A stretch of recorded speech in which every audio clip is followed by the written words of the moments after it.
Coucou à tous, j'espère que vous allez bien. On se retrouve pour une nouvelle lecture énergétique. Alors, je vais arrêter d'utiliser le terme de guidance parce qu'en fait, il y a beaucoup de gens qui l'utilisent alors qu'ils font en réalité de la cartomancie ou de la voyance. Et du coup, ça peut prêter à confusion. Donc, on va utiliser le terme de lecture énergétique. On continuera de faire exactement ce qu'on faisait d'habitude, mais c'est juste pour clarifier un petit peu les choses. Et pour ceux qui ne savent pas de quoi il s'agit concrètement, la lecture énergétique consiste à lire les énergies, donc à comprendre, euh, à, à se connecter en fait aux émotions, aux ressentis, à certains mécanismes, à certains schémas, pour aller les décortiquer, pour aller comprendre ce qui se passe et essayer de donner du sens, essayer de poser des mots sur ce qui peut être vécu et ce qui peut être douloureux notamment, pour pouvoir continuer à trouver la paix, en fait, à cheminer et à se sentir plus libre et plus heureux par rapport à ce qu'on a pu traverser. Donc c'est ça qu'on fait ici. Et comme toujours, je vous invite à prendre seulement ce qui vous parle, c'est du collectif, donc ça ne peut pas parler à tout le monde de la même manière. Euh, Prenez les morceaux qui sont utiles pour vous, qui vous permettent de donner de la compréhension à ce que vous avez éventuellement traversé, et puis le reste, vous le poussez tout simplement de côté. Alors pour aujourd'hui, je vais profiter d'un commentaire de l'une d'entre vous pour rebondir sur cette énergie-là. On a parlé dans la dernière lecture de redevabilité et en fait, dans le commentaire que j'avais lu ici, il y avait une question de redevabilité inversée. C'est-à-dire que là, on n'était plus en train de se sentir soit redevable, que ce soit par rapport à nos parents, vous m'avez donné la vie, donc je me mets à penser, je me mets à croire que je vous dois quelque chose, que je dois rembourser en quelque sorte pour l'opportunité qui m'a été offerte, ou redevabilité envers ces enfants. Je vous ai imposé en quelque sorte cette vie dans ce monde qui n'est pas forcément facile à traverser. Et donc je me sens redevable, je me sens dans l'obligation de payer quelque part pour le tort que j'ai pu vous faire à travers la souffrance que vous vivez dans vos expérimentations, dans vos épreuves, etc. Donc il y a cette redevabilité-là qu'on peut ressentir envers nos parents ou envers nos enfants. Mais là, en fait, il y a un autre type de schéma aussi que beaucoup vont traverser à un moment donné quand on a une espèce de déclic, qu'on commence à prendre conscience de notre valeur personnelle et du fait que les épreuves qu'on a traversées, que ce qu'on a subi en matière de réprimande, d'humiliation parfois, de toutes ces choses-là, que c'est pas mérité, que c'est pas justifié. En fait, il y a une sorte de rébellion qui commence à se mettre en place et qui est nécessaire. On a besoin de passer par cette colère et par voilà, le fait de remettre les choses à leur juste place. Et en fait, le type de redevabilité qui peut ressortir à ce moment-là, c'est quelque chose qui dit vous m'avez fait du mal, vous m'avez fait subir ceci ou cela, vous m'avez rabaissé, humilié. Alors, ça peut être en s'adressant à une personne en particulier ou de manière générale, hein, avec toutes les épreuves qu'on a pu traverser dans la vie. Mais en gros, vous m'avez fait souffrir énormément. J'ai dû encaisser tout ça pendant toutes ces années alors qu'en fait, j'ai rien fait pour mériter ça. C'était pas juste et c'était pas justifié. Donc, vous devez réparer. Vous devez me rendre ma joie, ma bonne humeur, mon innocence en quelque sorte. Vous devez me restituer ce que vous m'avez fait perdre, tout ce temps, cette énergie gaspillée, toute cette souffrance. Vous devez me rembourser pour ça. Et il y a cette espèce de crise en fait qui démarre et qu'on va avoir besoin de traverser parce que à ce moment-là, dans ce type d'énergie, on ne peut tout simplement plus accepter de faire comme si de rien n'était. C'est-à-dire d'avoir encaissé tout ça, d'avoir vécu toutes ces choses parfois extrêmement lourdes et de continuer à avancer dans sa petite vie comme si de rien n'était, que voilà, les autres, ceux qui nous ont fait souffrir, ceux qui ont impacté négativement notre vie, eux poursuivent leur chemin voilà, tranquille, sans être inquiétés ou quoi que ce soit. Pas d'excuses, pas de je suis désolée pour les erreurs que j'ai faites, enfin, ce genre de choses. Et nous, on est là en gros à avoir l'impression qu'on nous demande de garder le sourire, de continuer à avancer, qu'il n'y a pas de compréhension sur le fait que pourquoi ma vie semble s'effondrer, pourquoi est-ce que ma vie tombe en ruine. Pourquoi est-ce que je me sens bloquée? Surtout dans les relations, affectives, mais ça peut être aussi au niveau professionnel, au niveau des finances, au niveau de la santé, au niveau de plein de choses. Mais il y a tout ça et si vous voulez, dans cette énergie-là, il y a vraiment ce côté, comme cette explosion, comme une sorte d'éruption volcanique parce que, pendant trop longtemps, on s'est tu, on n'a pas posé des mots, on ne s'est pas senti légitime non plus dans ce qu'on pouvait ressentir et notamment la colère et puis, ce qui se passe très souvent, c'est que, on ne s'est pas autorisé à ressentir les émotions dites négatives, donc colère, désir de vengeance, toutes ces choses-là, parce que en fait, les personnes en face, ben, ce sont, nos parents ou des personnes qui, en tout cas, comptent pour nous et qu'il y a cette dualité dont on a déjà parlé, cette espèce de déchirement entre, je les aime, mais en même temps, je suis en colère contre eux et très souvent, on a ce sentiment de devoir choisir son camp.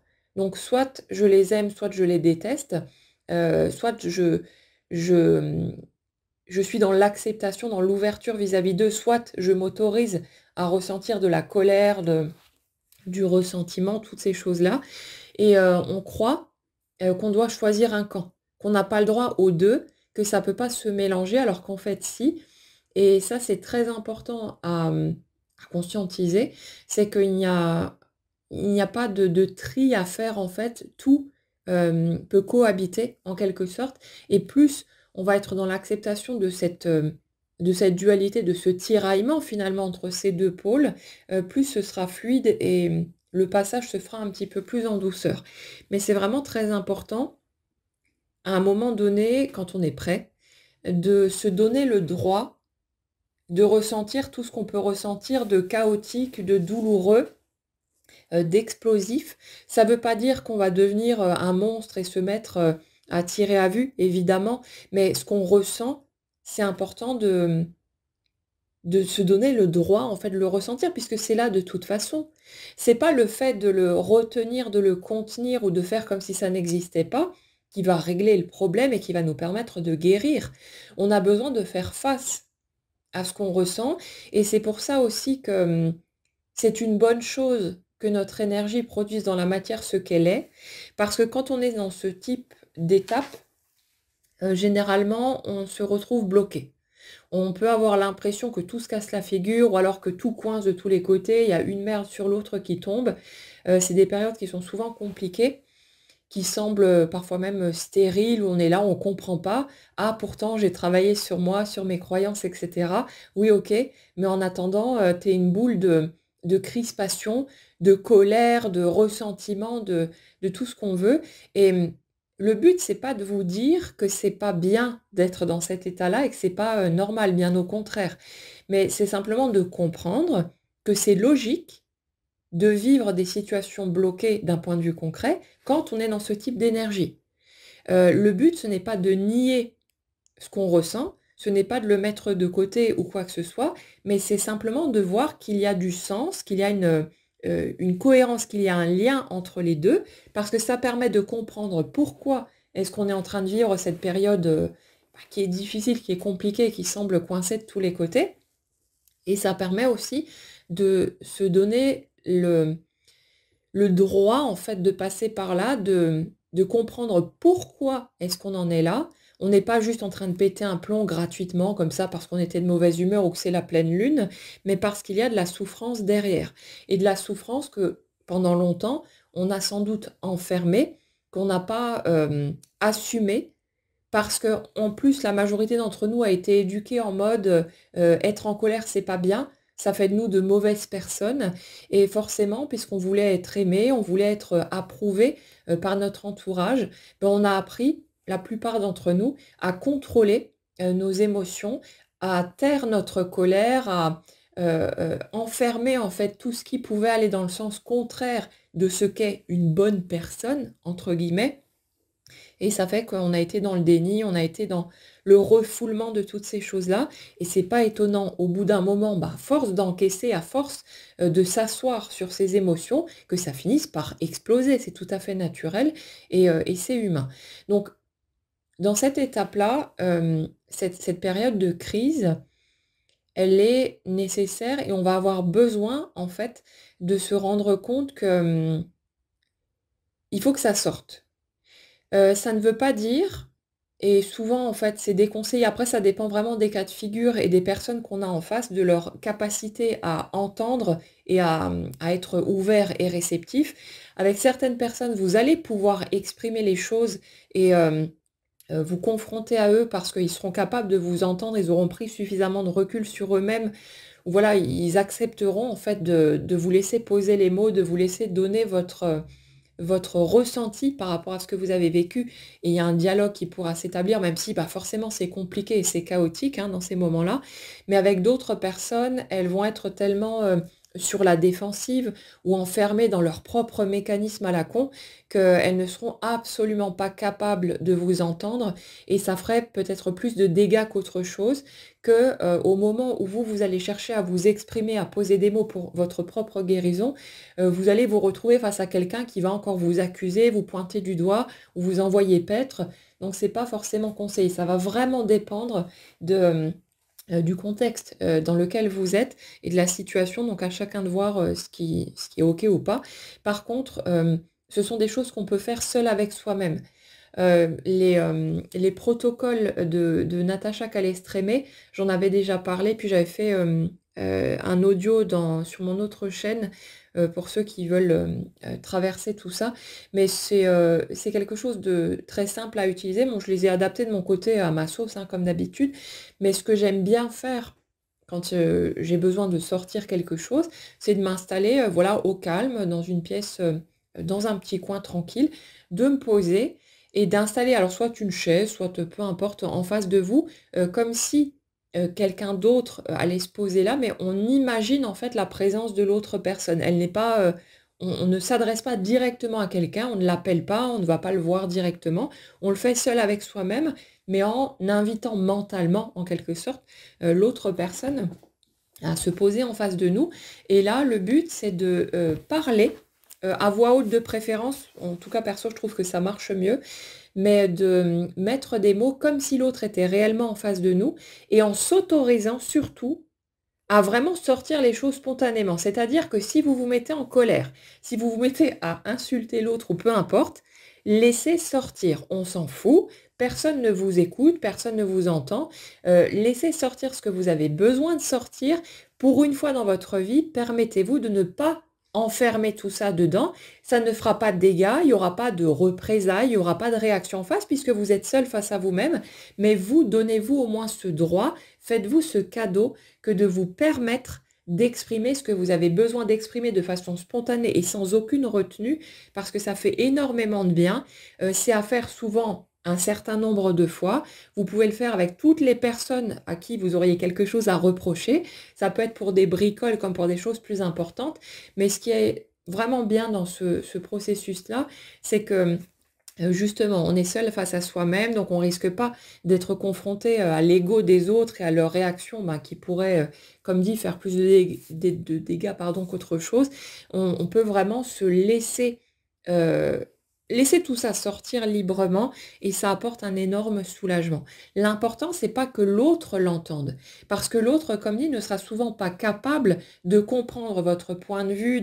Voilà, il est enfermé dans ses propres mécanismes. On ne peut pas lui demander d'avoir fait tout le chemin de réparation totale, de compréhension, de machin et tout, alors que nous-mêmes, on est en pleine galère, en train de, voilà, d'essayer de se dépêtrer de nos anciens schémas. Donc, ça peut être intéressant à faire seul. Et puis, comme dit, c'est un truc que vous pouvez faire n'importe quand, autant de fois que vous le voulez, et jusqu'à ce que vous sentiez que c'est OK, que c'est apaisé, et vous allez voir que ça peut faire énormément de bien. Donc, le truc, c'est que justement, dans cette crise, il va y avoir besoin de s'autoriser à ressentir tout ce qu'on ressent, d'assumer en fait ces sentiments parfois contradictoires et de ne pas avoir peur en fait de cette colère, de ce bouillonnement, de tout ce qui va s'exprimer. C'est pas, ça va pas nous transformer en monstres, hein.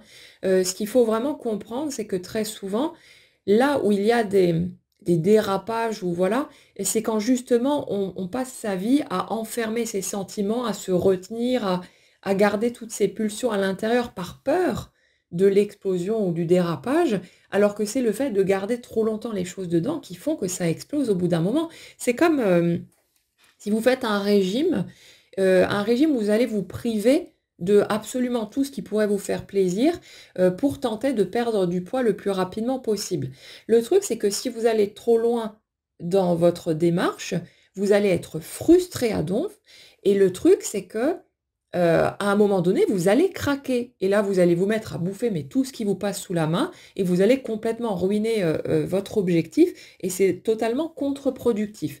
Alors que si vous vous permettez des petits plaisirs ici ou là, que vous n'êtes pas trop strict dans votre démarche, le fait de vous permettre tout ça, ben, ce sera fluide, ce sera tranquille, et puis voilà, ça prendra le temps que ça prendra, mais vos kilos, vous allez les perdre. Et c'est exactement la même chose ici, c'est ce qu'on contient à l'intérieur, ça fait comme une cocotte minute, et au bout d'un moment, ben, ça finit par exploser, et c'est vraiment pas la bonne méthode en fait à suivre pour pouvoir trouver la paix, pour pouvoir voilà, laisser tout ça s'évacuer à son rythme. Donc, cette situation-là, donc ce côté, je me mets à refuser de continuer à avancer. Ce que j'ai déjà observé un certain nombre de fois dans ce type de schéma, c'est qu'en fait, on se bloque totalement. On va se mettre inconsciemment, hein, à refuser les opportunités, tout ce qui pourrait nous faire évoluer dans la vie, parce qu'il y a un tel manque, un tel besoin en fait d'avoir une reconnaissance, d'être entendu, d'être vu dans notre souffrance, alors que peut-être ça a été mis en déni, peut-être même parfois que ça a été moqué. Vous savez, quand vous essayez de vous exprimer, que les autres vous disent: «Oh allez, tu vas pas faire toute une histoire pour ça, c'était rien du tout». Mais les autres ne prennent pas la dimension de ce que nous, on pourrait ressentir, de ce que nous, on a pu ressentir. Et quand il y a ces petites phrases, ces petites choses qui semblent anodines sur le coup, mais c'est juste des piqûres, des blessures supplémentaires et c'est vrai que c'est pas nécessairement évident et puis, bah, en tant qu'hypersensible, le des choses parfois qui peuvent sembler futiles pour des personnes qui ne fonctionnent pas comme ça, pour nous, ça va être une montagne et ça va être beaucoup plus difficile à encaisser. On a cette sensibilité très grande, cette empathie, cette façon particulière de ressentir les choses, de ressentir la vie, bah, qui fait que voilà, on va être heurté beaucoup plus fort par des choses qui, dans l'absolu, ne sont pas si dramatiques que ça parfois, mais pour nous, ça va nous heurter et on a besoin d'apprendre à respecter notre sensibilité, de pas chercher à placer le curseur en fonction du mode d'emploi des autres, mais vraiment du nôtre, de comment nous, est-ce qu'on ressent les choses et de respecter tout ça.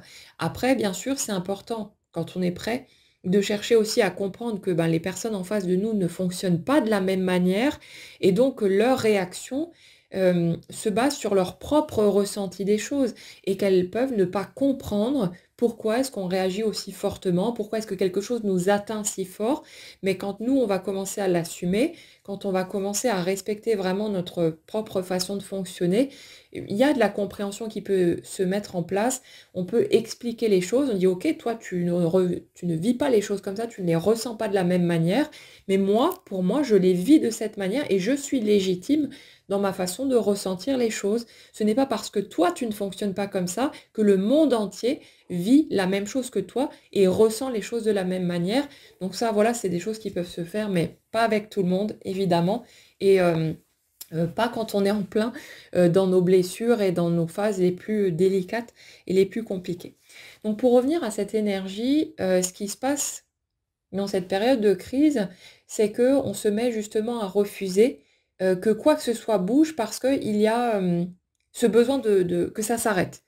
De ce besoin d'arrêter de marcher comme ça vers l'avant, d'arrêter de faire comme si de rien n'était, d'arrêter de voilà, de laisser la vie s'écouler, peinard, alors que nous, on est coincés quelque part dans cette blessure, on est coincés dans ces souffrances et qu'on n'a pas réussi pour le moment à poser des mots, voilà, à trouver quelque chose d'apaisant là-dedans, de pouvoir, vraiment, réparer tout ça et ça fait que de façon, logique, hein, on se met à attendre, on se met même à exiger que la réparation vienne de ceux qui nous ont fait souffrir, de ceux qui, ont été les déclencheurs, parfois involontaires, mais déclencheurs malgré tout, de notre souffrance et il y a ce truc-là qui intervient.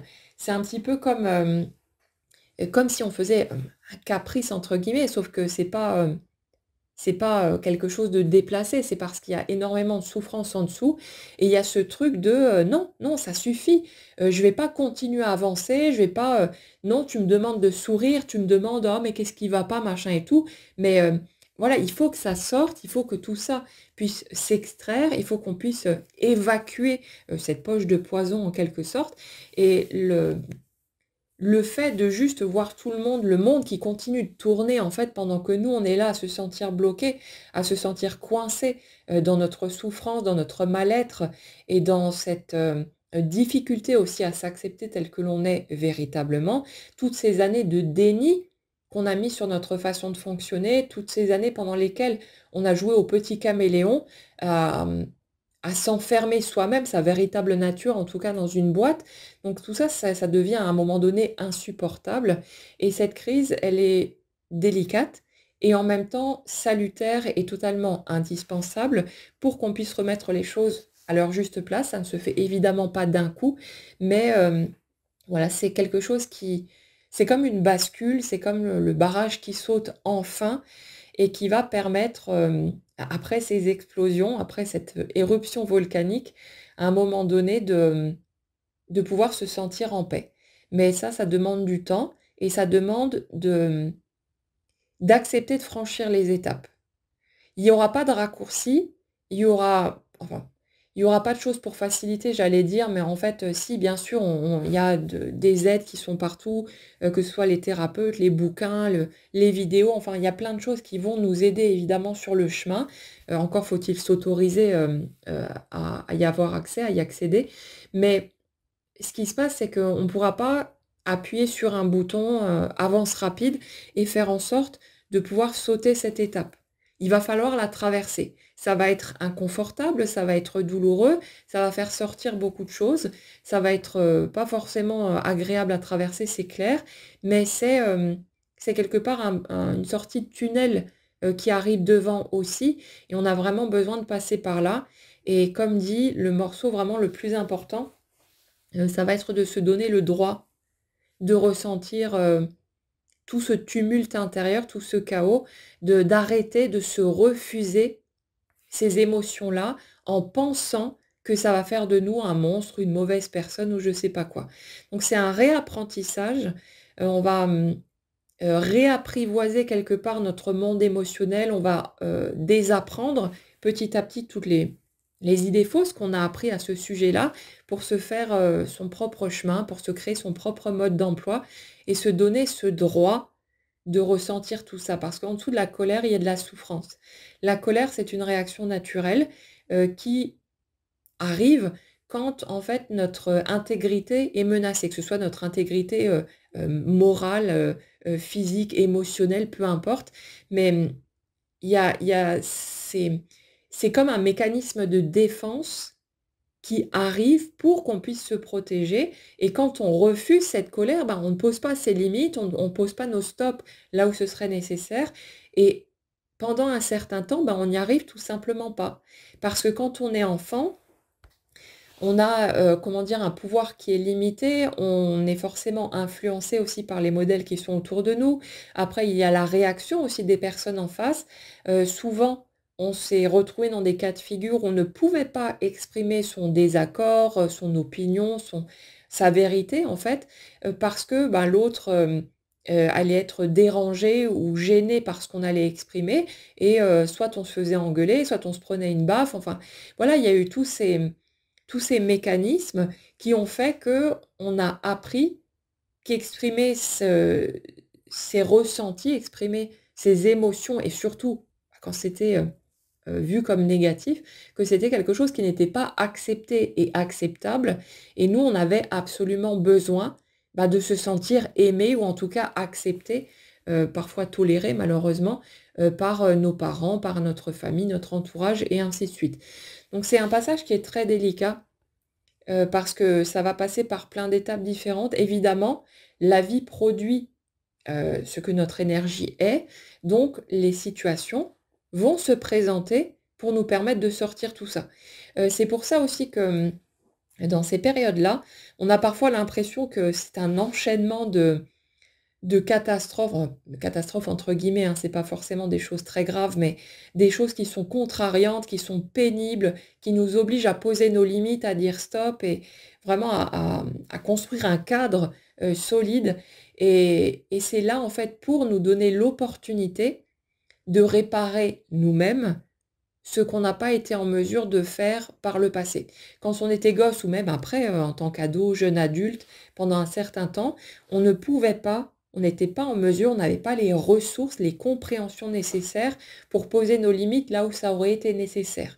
Et bien souvent, quand on regarde en arrière, on va être amené à se dire: «Mais comment est-ce que j'ai pu être bête à ce point? Pourquoi est-ce que je n'ai pas réagi? Pourquoi est-ce que je n'ai pas envoyé paître X ou Y? Pourquoi est-ce que je ne l'ai pas remis à sa place?» et cetera. On va souvent s'en vouloir. La plupart du temps, c'est pas par rapport à la période de l'enfance, hein, parce qu'on est conscient quand même qu'à ce moment-là, on ne pouvait pas, se défendre de manière, convenable. On n'était pas en mesure, hein, de riposter ou quoi que ce soit. Mais par rapport à notre vie de jeune adulte, ou même d'adultes tout court, on va vraiment avoir ce réflexe de se dire: «Non mais attends, c'est du délire, pourquoi tu as pas réagi? Pourquoi tu n'as pas dit ou fait ceci ou cela?» pour pouvoir, voilà, mettre les choses à leur juste place et on pourrait se taper la tête dans le mur, se dire: «Mais attends, mais c'est n'importe quoi», tellement ça nous semble évident maintenant que les choses n'étaient pas OK et qu'on n'a pas, réagi comme on aurait aimé pouvoir le faire. Mais c'est vraiment important de mettre de la compréhension là-dessus, sur notre propre attitude, de remettre les choses dans leur contexte du moment et de voir que, ben, toutes les peurs qui étaient les nôtres, voilà, toutes les barrières qui étaient présentes, on était encore, peut-être englués dans cette éducation qu'on a reçue, qui nous ont appris que, voilà, il fallait se comporter d'une certaine manière, sinon on n'était pas une bonne personne. Mais nous, on voulait vraiment être une bonne personne. Enfin, on voulait, prouver qu'on était une bonne personne, qu'on avait des valeurs, qu'on était digne d'être aimé et voilà, on s'est tous, sans doute, comportés, à un moment ou un autre et un certain nombre de fois, d'une façon qui colle pas, en fait, à ce qu'on aurait voulu, pouvoir mettre en place à ce moment-là, mais c'est comme ça.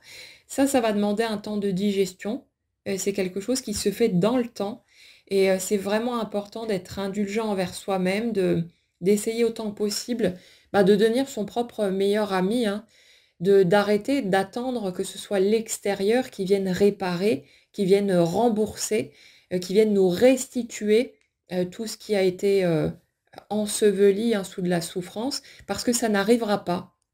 La plupart du temps, les personnes qui vous ont blessé, bah, déjà, elles n'étaient pas mal intentionnées, elles ne le cherchaient pas, c'est juste qu'il y avait des incompréhensions, des croyances fausses et que chacun se démenait avec son propre système, hein.